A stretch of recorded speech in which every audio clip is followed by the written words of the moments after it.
ये जो क्वेश्चन है आपके जिन्होंने भाषा हिंदी सेकंड भाषा के रूप में ली थी, ये उनसे संबंधित है। आपने अभी क्वेश्चन किए थे वो भाषा फर्स्ट के किए थे। तो इसमें 61 नंबर क्वेश्चन पूछा है जो आप देख पा रहे होंगे।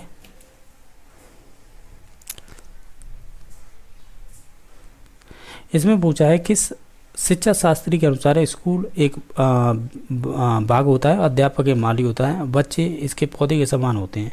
ये किसका स्टेटमेंट है? ये फ्रॉवेल का है। ऑप्शन नंबर 1 सही हो जाएगा। लिखित सामग्री को मन ही मन बिना आवाज़ के चुपचाप पढ़ लेना, इसे हम मौन वाचन कहेंगे। पठन शिक्षण की दृष्टि से गद्य पाठों के कितने प्रकार हो जाएंगे? इनके प्रकार हो जाएंगे 2।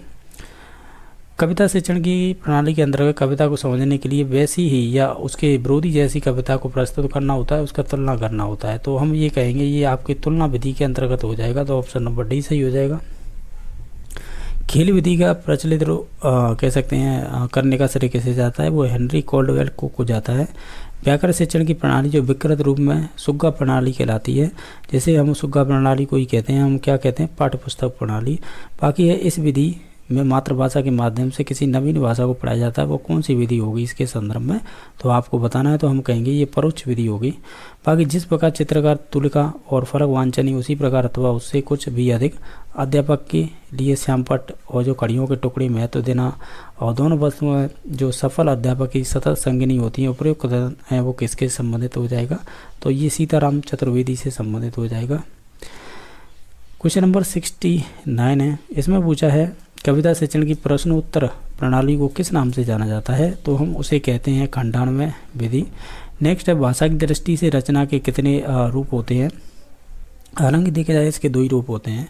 भाषा में निदानात्मक परीक्षण है जिसके द्वारा अनुसंधानकर्ता छात्र के भाषागत दोषों को खोजता है और अपने स्कूल के विषय में सामान्य प्रगति नहीं कर पाते हैं। तो ये उपयुक्त परिभाषा किससे संबंधित है? ये सोनेल की परिभाषा है। लिखाई का कार्य पढ़ाई के कार्य से पूर्व शुरू होता चाहिए, और क्योंकि ये लिखाई का कार्य वो पढ़ाई की अपेक्षा सरल है। लेखन शिक्षण के संदर्भ में यह मत किससे संबंधित है? हालांकि ये ऑप्शन आपकी मॉन्टेसरी से संबंधित है, यानी श्रीमती मॉन्टेसरी से। किसी भी वस्तु के छोटे नमूने को क्या कहते हैं? उसे प्रतिरूप कहते हैं, यानी मॉडल। नेक्स्ट है कि उपन्यास शिक्षण का उद्देश्य नहीं है। इसमें से हम कहेंगे इसमें से अभिनय में निपुणता प्रदान करना ये नहीं होगा। बाकी रचना शिक्षण की कौन सी विधि नहीं होगी? तो वो आपकी भाषा संसर्ग नहीं होगी। ये आपको एक अपकृत्य का अध्ययन दिया गया रखा है, इसके आधार पर आपको नीचे दिए क्वेश्चनों के आंसर देने होंगे। जगत शब्द है ये अपने आप में एक पुल्लिंग है। विकृति में उपसर्ग होगा वी हो जाएगा। बाकी एक प्रत्यय लगा हुआ है तो आत्म प्लस एक आत्मिक हो जाएगा। ऑप्शन नंबर डी में सही हो जाएगा। क्वेश्चन नंबर नेक्स्ट है कि वे सर्वनाम है, तो वे मतलब होता है आपका अन्य पुरुष सर्वनाम हो जाएगा। क्रिया शब्द है इसमें से, तो करता है वो क्रिया हो जाएगा। ये आपको अपकृत्य पद्यांश दे रखा है, तो आप इसके बाद बताइएगा पद्यांश की भाषा कैसी थी? ये संबंधित हो जाएगी ओज गुणोयुक्त। अब कवियों के अनुसार इसकी सुंदरता में जी नहीं पाते हैं, तो ये संबंधित कथन किससे संबंधित था? ये भोले भोले और सीधे साधे लोगों से संबंधित था।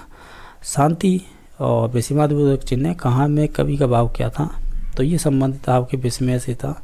पद्यांश में जो आपका सामासिक कह सकते हैं सामासिक चिन्ह युक्त चरण कौन सा था? तो वो आपका 7वां और 10वां।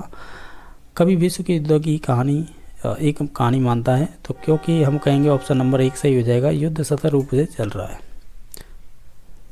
सारस की तरह लंबी गर्दन बड़ी अजीब सी लगती है, विशेषण में पदबंध बताइए कौन सा है? इसमें हो जाएगा सारस की तरह लंबी।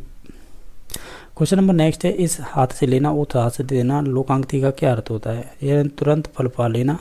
मैं कलम से किताब लिखता हूँ, कारक में कौन सा कारक है? तो कर्ण हो जाएगा के द्वारा। नेक्स्ट है राम घर तक जाता है अव्यय है, इसमें तक है ना वो संबंध बोधक हो जाएगा, तो ऑप्शन नंबर बी सही हो जाएगा। बर्फ पड़ते देख हमने एक धर्मशाला में शरण ली, ये किस प्रकार का वाक्य? ये सरल वाक्य हो